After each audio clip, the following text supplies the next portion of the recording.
Manau, šis projektas bus naudingas vaikams tuo, kadangi socialinės rizikos šeimų vaikai, bet tai turi galimybę susipažinti su kitom kultūrom, pakeliauti.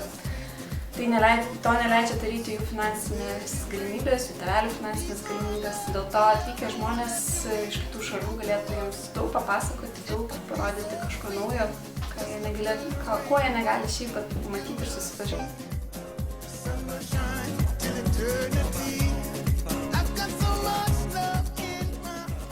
Ir manau, dar vienas dalykas, dėl ko yra labai svarbus šis projektas, kad tai, manau, pakels tolerancijos lygį mūsų vaikuose, kurie yra dienos centruose, kadangi pamatys žmonės iš kitų šalių, bendraus su jais ilgą laiką, net 6 savaitės, ir galbūt tada taps irgi šiek tiek tolerantiškesni kitataučiams, galbūt